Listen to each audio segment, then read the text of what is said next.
first time gitu lihat negara lain, kan itu teh first time juga dari Malaysia, orang Kadu Gede.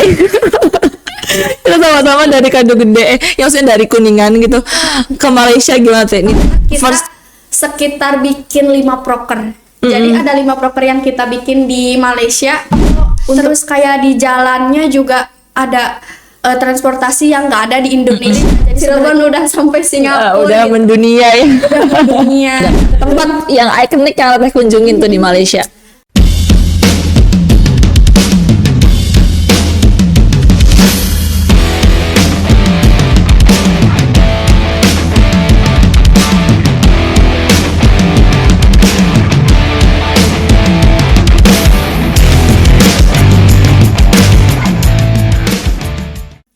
Halo teman-teman semuanya, selamat datang di podcast Kehidupan Gen Z, dibongkar, dikupas sampai tuntas.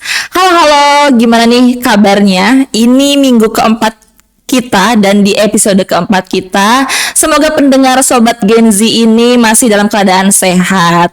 Apalagi di cuaca yang hujan kayak gini, tolong kalian jaga kesehatannya. Nah, kalau kemarin di podcast ketiga kita sudah kedatangan pemateri dari mahasiswi KPI, pemateri yang hebat, pemateri yang menginspirasi. Di podcast kali ini, di podcast keempat, tentunya nggak kalah luar biasa pematerinya. Ini kita udah kedatangan salah satu mahasiswi juga dari UIN Siber Syekh Nurjati Cirebon. Boleh dikenalin nih, Kak? Boleh kenalin ke teman-teman semuanya. Oke, halo semuanya, Sobat Gen Z. Betul, Sobat Gen Z. Sobat Gen Z. Oke, sebelumnya perkenalkan, nama aku Natia, mahasiswa semester 7, jurusan akuntansi syariah. Nah, sebelumnya aku mau mengucapkan terima kasih. Iya, sama-sama. Sebesar-besarnya kepada mahasiswa-mahasiswi jurusan KPI yang telah invite aku ke sini. Ini acara yang sangat produktif dan luar biasa positif. Semoga bisa terus berkelanjutan. Amin, siap. Doain ya Teh ya, semoga kita tetap semangat dan tetap suportif satu sama lainnya gitu. Nah, Teh, ini Teh Natia, FYI Teh Natia tuh ternyata kita tuh satu sekolah ya Teh ya. Bener banget. Jadi aku kan semester 5 di jurusan KPI dan Teh Natia semester 7 ya akuntansi syariah. Kita tuh belum kenal ya awal-awal. Dan kita dipertemukan di organisasi yang namanya KPM ataupun Korps Protokol Mahasiswa. Ternyata kita tuh satu sekolahnya di SMA-nya. Dan sadarnya lama banget, padahal udah ketemu lama. Bener. Ternyata aku suka nyari gitu, mana sih ini anak sekolah ya teman-teman satu alma mater, karena kan di UIN itu jarang ya, karena kan kita basically di SMA gitu. Dah ternyata aku ketemu Teh Natia, kita satu sekolah bareng. Wow. Nah, dia keren banget Pak dan terkenal di SMA. Ya Allah. Amin, alhamdulillah. Nah, Teh Natia ini teman-teman merupakan salah satu mahasiswi yang mendapatkan program KKN internasional ke Malaysia dan juga ke Singapura. Wow, ini salah satu wishlist mungkin teman-teman semua ya, mahasiswa semuanya pengen yang namanya KKN internasional. Apalagi KKN-nya tuh kan kita pure dibiayain sama kampus ya. Jadi siapa yang nggak mau mendapatkan program KKN internasional ini? Dan aku udah pengen ya Teh, pengen gitu. Semoga. Nah, kita nih akan mengulik bareng-bareng nih teman-teman. Gimana prosesnya? Apa itu syaratnya? Gimana di sananya kita? Apakah ada Upin Ipin di Malaysia itu? Apakah ada Upin Ipin ataukah ya gimana ceritanya di Malaysia dan di Singapura itu? Boleh nih Teh, dari awal mulanya. Teteh, apakah udah jadi wishlist pas maba ataupun mendadak mendapatkan program KKN internasional ini, gimana tuh Teh? Boleh diceritain? Nice question. Nah, betul. Jadi singkat cerita, awalnya itu memang aku lihat story IG cutting aku. Nah, itu KKN ke Malaysia. Dan setelah aku tanya-tanya, katanya itu dibiayai 100% full dari kampus. Nah, langsunglah aku jadiin wishlist yang pertama. Supaya di kampus itu, di kehidupan kampus ini, aku bisa achieve KKN internasional tersebut. Karena kan itu udah ranahnya prestasi internasional ya. Jadi aku pengen coba, dan akhirnya latihan. sayangnya ketika aku udah KKN, masanya KKN itu kan semester libur semester 6. Iya. Nah, pas libur semester 6 itu nggak ada tuh infonya, sempet sedih banget. Iya. Kayak oh ternyata ketika angkatan aku dihapus kali ya KKN internasional karena kan ada efisiensi dari pemerintah, ada efisiensi. Ya, dari itu lagi pemerintah. gencar-gencarnya efisiensi Iya, ya. betul. Dan itu ada info itu setelah setelah KKN konvensional udah dimulai. Oh iya, betul. Tapi karena aku bener-bener pengen, Iya. jadi aku berpikir lah, nggak apa-apa lah, misalkan aku KKN 2 kali, asalkan aku bisa achieve yang wishlist aku dari lama itu ke luar negeri itu, toh nggak akan rugi juga. Konvensional kita pengabdian, internasional juga kan nanti dibiayain. Jadi kalau misalkan pun kita mengeluarkan pengeluaran itu nggak yang double. Jadi KKN di UIN itu ada beberapa macam. Iya. Ada KKN konvensional itu yang menyebar ke seluruh desa-desa yang ada di Cirebon. Terus ada rekomisi yang itu tuh kita nggak KKN tapi nanti mempresentasikan menunjukkan hasil pengabdian kita yang udah kita lakuin sebelumnya. Terus ada KKN Nusantara yang itu bisa jadi ke Bandung atau ke Jogja, itu dibiayai juga oleh kampus. Terus ada Iya. KKN internasional. Nah mungkin nanti zamannya kalian KKN itu bisa jadi ada KKN inovasi, KKN Wow. jenis yang baru bisa jadi. Soalnya aku sempat juga dengar. Nah cuma case-nya di sini itu apakah boleh aku ikut lagi yang internasional ketika aku udah ikut yang konvensional. Nah itu boleh, kecuali kalau kita udah lolos yang Nusantara, kita pengen apply juga yang internasional, itu nggak bisa. Jadi karena Nusantara itu dibiayai Dibiayain oleh juga. kampus, terus internasional dibiayai oleh kampus, kita harus milih salah satu. Mau achieve yang mana, Iya, mau ha. memperjuangkan yang mana, karena nggak bisa dua-duanya. Oh, kalaupun misalkan yang rekognisi itu bisa, tapi untuk Bisa. achieve yang Bisa. oh iya, yang penting nggak dibiayain sama kampus Betul. gitu ya. Ada satu lagi. Apa tuh? Karena kita siber, Oh, KKN digital, iya. Nah, terus for your information juga KKN internasional yang zaman aku, yang sekarang aku lakukan, udah aku laksanain itu tuh kombinasi dan inovasi baru dari kampus. Jadi kita tuh enggak sebulan, enggak 20 hari di full di Malaysia atau di Singapura, tapi kita tuh kayak ada 2 kolaborasi. Kita KKN dulu digital selama 2 bulan. Nah, terus setelah itu baru karena ini MOU sama ada apa tuh namanya komunitas di Malaysia, jadi mempresentasikan hasil KKN digitalnya itu ke komunitasnya yang di Malaysia. Malaysia. Nah, jadi ke Malaysia itu untuk mempresentasikan hasil KKN digital tadi itu. Kan Oh, memang iya. mahasiswa tuh aku mau KKN internasional, tapi apakah iya mau karena digital juga. Apakah Terus sanggup gitu ya? betul, itu ya, itu paling sekilas tentang KKN Internasional. Berarti KKN internasional tuh sebelumnya kita tuh mengerjakan project-project dan juga penelitian gitu teh. Iya betul. Jadi kemarin itu MOU dengan Sisporum. Sisporum itu kayak komunitas yang memperjuangkan kesetaraan gender, hukum keluarga di Malaysia.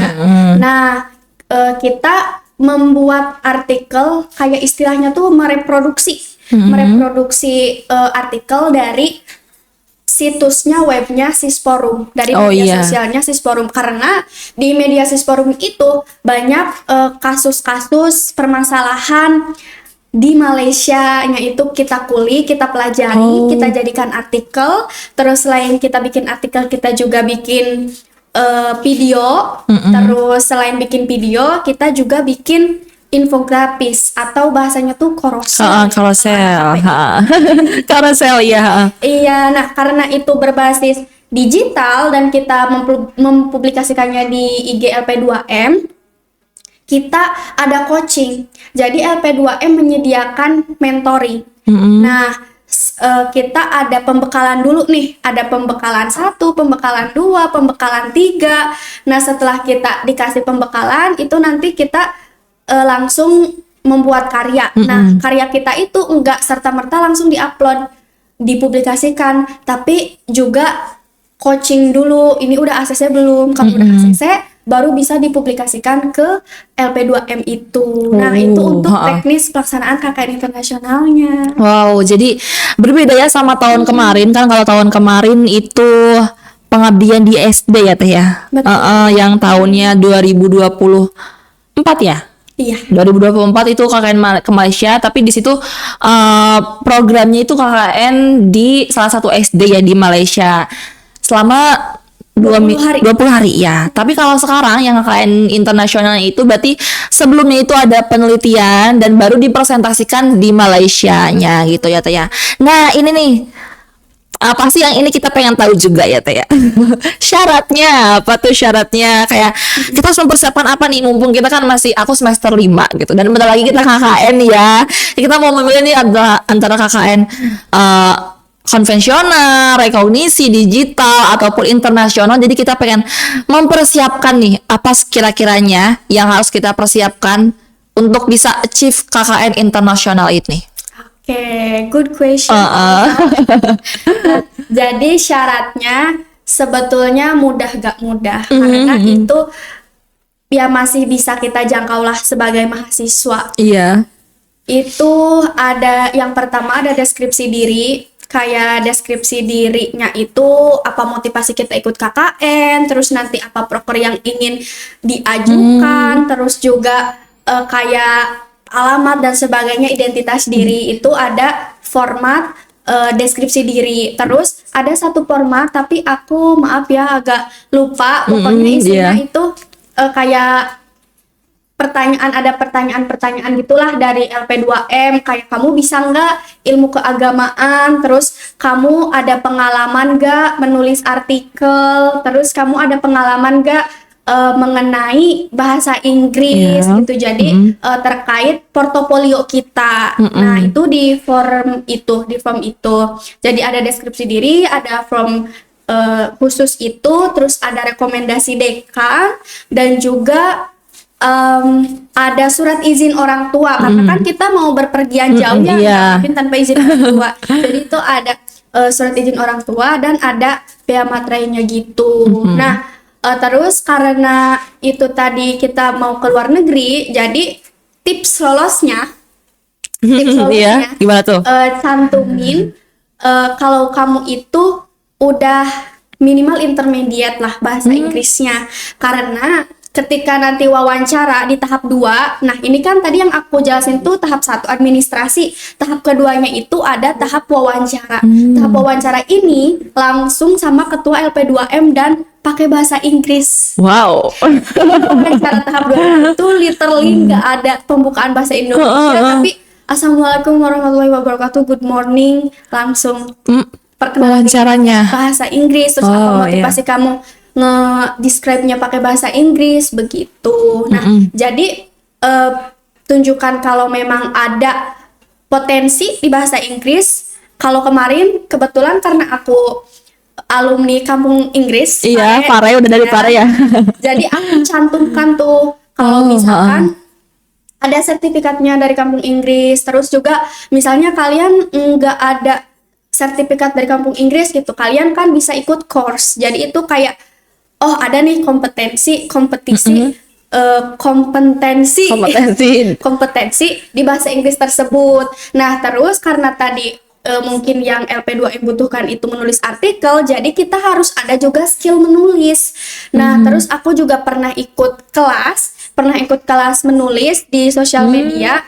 Nah, jadi aku cantumkan juga aku pernah ada mini project, terus aku pernah ikut lomba esai, terus kadang kan dari jurusan suka ada harus bikin artikel, harus bikin berita. Nah, itu cantumin aja jadi portofolio. Kalau misalkan ada, kalian udah pernah terbit nih artikel, misalnya jurnal Sinta tingkat nasional atau internasional, meskipun collab sama dosen, itu juga cantumin aja. Karena ada salah satu award dari kami itu, dia nyantumin udah menerbitkan jurnal skala internasional gitu. Wow, iya. Jadi emang sangat wow gitu ya pengalamannya tuh, pengalaman nasional dan internasional. Jadi kalau kita pengen achieve, pengen menang, pengen dapat KKN internasional, usahakan setara lah sama yang nantinya akan beberapa dijalankan gitu. Terus juga yang nggak kalah penting harus menguasai ilmu-ilmu dasar tentang keislaman. Jadi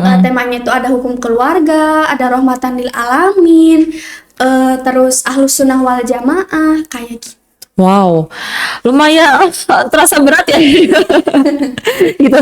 Karena mungkin beberapa dari kita cuman bilang aja pengen KKN internasional, tapi kita belum ada, bukannya belum ada basic dan belum ada bekalnya gitu. Kayak misalkan tadi aku dengar harus ada pengalaman bahasa Inggris ataupun setidaknya pernah course ataupun les gitu bisa ya Teh ya? Ataupun les gitu. Terus juga ada tadi kayak jurnal menulis, karena kan sebagian dari kita kebanyakan mungkin nggak terlalu mementingkan yang itu namanya jurnal ataupun artikel gitu kan ya, tapi kan di sini diharuskan untuk punya setidaknya beberapa jurnal. Nah itu mungkin jadi catatan juga nih buat temen-temen, Inggrisnya matengin ya Teh ya, bahasa Inggrisnya matengin, terus juga banyakin kalian terbitkan jurnal ataupun artikel-artikel, karena itu yang akan jadi bekal ke depannya gitu. Ada satu Apalagi lagi. Nah, ini mungkin kabar baik buat anak-anak KPI ya. Skill editing sama public speaking itu juga dicantumin. Jadi apa nih, kalian pernah bikin video apa, pernah bikin desain grafis apa, itu juga dicantumin sebagai portofolio, karena kan kita digital, tentu butuh skill kita editing carousel, editing video. Jadi itu bagus lah kalau ada poin plus di sana. Wow, makasih banget Teh, ini mah kayak kita dikasih kan percaya diri ya. Oke, ini yang mahasiswa KPI setidaknya ada hal yang kita percaya diri, yaitu di skill editing dan skill public speakingnya gitu ya. Dan Teteh, ini mungkin beberapa pertanyaan juga ya yang aku kayak tadi sempet langsung gitu, ada pertanyaan kayak misalkan kan di sini diharuskan kita menulis artikel ya Teh ya. Menulis artikel, apakah boleh si artikelnya itu kita ketika produksi dari ChatGPT ataupun AI gitu, itu bisa nggak sih Teh? Atau memang murni harus kita hasil atas pemikiran diri sendiri gitu? Oke. Nah, untuk per AI ini itu boleh aja pakai AI, tapi enggak ChatGPT juga, karena ChatGPT itu rawan terkena plagiasi. Oh iya. Nah, kemarin kalau pengalaman aku juga pakai AI, cuma enggak sepenuhnya pakai AI. Jadi pakai AI-nya itu untuk merapihkan, terus misalnya untuk parafrase, terus gunakannya misalkan juga untuk kita stuck nih idenya, kira-kira apa sih judul buat di paragraf pertama, judul buat di paragraf kedua, atau rekomendasi judulnya apa pada itu. Jadi enggak plek ketiplek, tapi kita dibantu sama AI. Kalau kemarin aku pakainya itu ada namanya DeepSeek AI sama Blackbox AI. Berarti bukan kita mencari semua ide materinya dari situ ya, tapi sebagai salah satu alat bantu buat parafrase, buat mencari mungkin data-data juga ya. Gitu. Jadi nggak semuanya kita harus promptnya pakai AI langsung terbitin artikel. Nggak bisa ya Teh ya. Gitu. Dan ini kan tadi kita sebelumnya ya, before kita KKN. Nah, ketika di Malaysia nih Teh, boleh ceritain, kan Teh ke Malaysia dan Teh ke Singapura ya. First time gitu lihat negara lain, kan itu Teh first time juga dari Malaysia. Orang Kadu Gede. Kita sama-sama dari Kadu Gede, yang maksudnya dari Kuningan gitu ke Malaysia, gimana Teh? Ini Teh first time, first impressionnya gimana tuh? Kayak misterius aku orang luar negeri. Kayak gak nyangka ya. Terus jangankan di Malaysia di bandaranya itu ada yang ngomong Tiongkok, ada yang ngomong bahasa Cina, ada yang ngomong bahasa Jepang, ada yang ngomong bahasa Inggris. Jadi tuh kayak ngomong apa itu, tapi ya nggak begitu culture shock sih, karena kan ini Malaysia sama Singapura, jadi masih tetangga, jadi culture-nya itu masih 11-12 lah gitu. Cuma emang di Malaysianya ini kan di kota, di Kuala Lumpur, jadi ibarat Jakartanya Indonesia, ibu kotanya, gedung menjulang gitu, terus ramai banget sama turis. Jadi ketika jalan-jalan di Malaysia itu mukanya tuh bukan muka Melayu, tapi kayak dari berbagai ras, yaitu ras dari luar negeri. Kayak mukanya tuh muka India, muka Cina, muka Indonesia, muka Melayu, muka Korea. Jadi kayak perkumpulan orang yang sepertinya merantau mungkinnya, atau memang itu warga negara Malaysia yang emang blasteran. Bisa jadi gitu Kayak ya. di kita kan banyak Arab sama Cina ya rasnya. Dan mungkin di Malaysia mah berarti ada Korea dan sebagainya, India gitu ya. Dan kebanyakan sih India, jadi Wow. hidungnya mancung-mancung gitu. Nah, terus juga di Malaysia itu kita bukan cuma presentasi doang. Iya. Nah, kita mengunjungi ada sanggar mulia, aku lupa namanya, pokoknya itu tuh kayak sekolah, cuma karena ilegal. Oh iya. Jadi di Malaysia itu kalau misalnya bukan warga negara Malaysia, enggak boleh menggunakan fasilitas negara. Jadi karena itu mungkin orang Indonesianya kayak gak ada paspor, nggak mengikuti peraturan negara Malaysia. Iya, Nah, jadi nggak bisa sekolah di yang negara Malaysianya. Jadi ada orang Indonesia yang mendirikan sanggar. Karena itu sanggar berbentuk sekolah, Iya. itu kan nggak boleh ketahuan ya. Nah, jadi pakai bajunya tuh bukan seragam, pakai baju biasa kayak gini. Dan itu tuh anak-anak Indonesia yang nikah sama blasteran. Jadi ada yang iya. sama orang Nigeria, sama orang India, sama orang, ya pokoknya dari bermacam orang luar negeri lah. Nah, itu sekolahnya di sanggar, dan nantinya itu dapat sertifikatnya itu ijazah ya. Ijazahnya itu ijazah Indonesia begitu. Nah, Wow, aku iya. tuh jadi di Malaysia juga ngajar, dan tiba-tiba harus ngadain proker. Wow. Nah, dan itu spontan banget, kita sekitar bikin 5 proker. Jadi ada 5 proker yang kita bikin di Malaysia untuk mengajar anak-anak. Itu ada menonton bersama.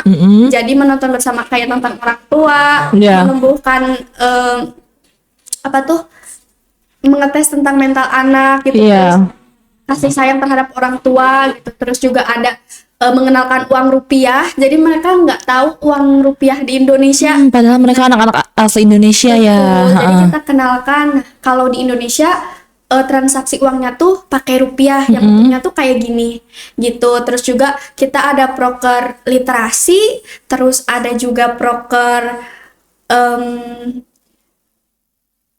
apa ya, lupa lagi aku. Ada literasi, mengenalkan uang rupiah, terus nonton bareng, sama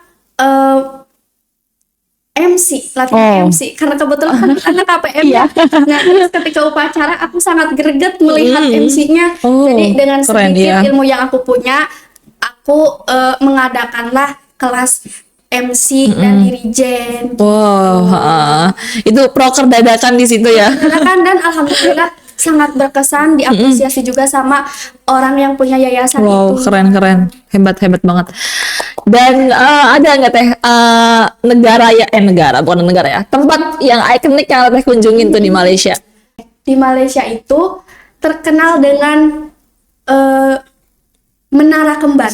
Menara Kembar, betul. Menara Kembar sama KLCC, terus juga sebenarnya masih banyak wisatanya. Cuma karena kita terbatas waktu ya kan, kita juga di sana prokeran, presentasi dan lain sebagainya. Jadi kita cuma berkunjung ke Menara Kembar sama KLCC, dan itu wow sih. Kayak ikonik banget. Ikoniknya Malaysia, Ikonik Menara Malaysia, Kembarnya ya. Menara Kembar itu. Kayak nggak afdol kalau nggak ke Malaysia kalau nggak ke Menara Kembar. Terus kayak unik banget tuh di jalannya itu. Terus nama tokonya ada nama toko Isetan, terus Wow. ada Jangan Melaju, kayak gitu-gitulah. Itu nama-nama tokonya. Iya, nama toko. Terus kayak di jalannya juga ada transportasi yang nggak ada di Indonesia. Jadi sebenarnya penasaran, tapi karena nggak punya banyak waktu, nggak dicoba. Cuma ya sangat puas dan sangat senang sih. Semoga nanti teman-teman di sini bisa merasakan. Amin. Berdoa bareng-bareng dari sekarang. Jangan cuma berdoa sih, tapi lebih ke persiapin tadi apa yang teteh katain, persyaratannya harus disiapin. Tadi kan di Malaysia ya. Iya. Kalau kan teteh visit juga ke Singapura nih. Nah, kalau di Singapura nih apa ceritanya nih? Nah, kalau di Singapura itu kan ada yang Universal tuh. Universal, tahu. Sayang kita nggak ke sana. Terus Oh. juga ada yang Lion kan, yang air mancur singa itu kita juga nggak ke sana karena ternyata dari bandara ke sana itu menghabiskan waktu sekitar 1 jam. Jadi jangan kejar waktunya. Tapi alhamdulillah kita pasti tahu NUS kan? Tahu. Kita ke NUS. Itu ikonik kita juga. ketemu sama dosen NUS. Wow. Nah, kita langsung kayak Room tour. room tour di NUS, terus foto juga di ikoniknya NUS, terus nggak cuma room tour sama ngobrol-ngobrol, kita juga kayak dikasih akses perpustakaan NUS, dan ternyata di NUS ada buku tentang Cirebon Wow. Kok bisa? dan ada UIN-nya juga.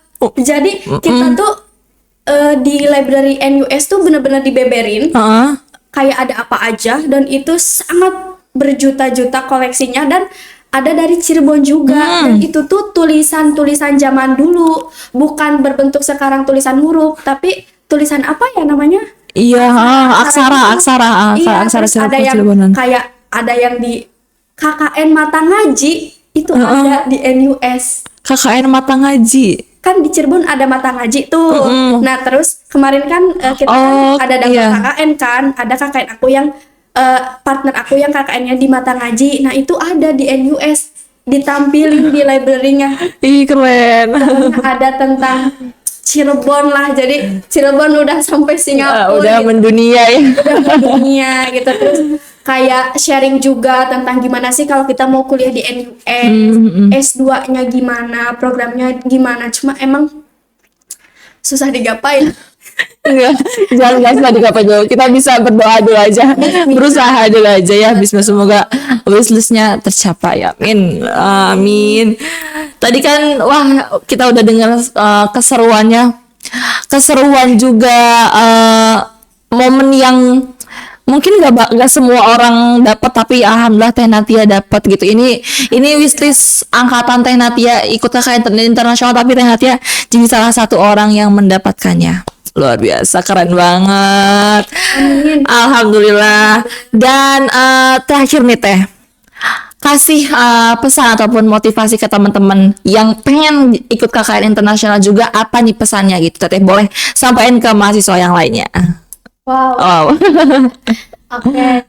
Pokoknya buat semua mahasiswa yang punya tujuan dan punya mimpi, itu meskipun takut, jangan lupa buat ditulis aja. Jadi tulis mimpi kamu, terus afirmasi, terus doakan, insya Allah akan terwujud. Dan juga jangan lupa untuk persiapan.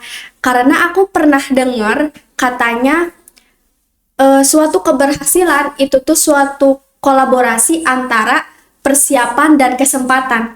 Jadi kita bisa meraih sebuah pencapaian itu tuh selain karena ada kesempatan, karena kitanya sudah siap. Bisa jadi kita belum mencapai apa yang kita mau karena kita belum siap, jadi belum tercapai. Tapi kalau kita udah siap dan kesempatannya ada, itu pasti berhasil. Jadi ayo usahakan mimpinya, dan terus persiapan apa aja penunjang dan apa aja yang bisa membantu meraih mimpi kamu. Lakukan hal positif tersebut. Wow, the best motivation.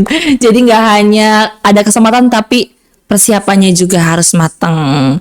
Teh Natia, makasih banyak, karena ini nggak semua mahasiswa juga bisa dapat sharing sedetail ini ya tentang KKN internasional. Makasih banyak pengalamannya. Sukses terus, terbang lebih tinggi terus Teh Natia, dan tetap jadi Teh Natia yang aku kenal, yang Nadia kenal. Ya, terima kasih banyak ya Teteh, dan mudah-mudahan podcast ini bermanfaat buat teman-teman semuanya. Jangan lupa share, like, dan juga komen. Share yang sebanyak-banyaknya ke teman-teman kalian, apalagi mahasiswa UINSI Bersyah Nurjati Cirebon. Sampai jumpa di podcast kelima di episode selanjutnya. Dadah, selamat datang dan sampai jumpa di podcast Kehidupan Gen Z. Dibongkar, dikupas sampai tuntas. See you. See you.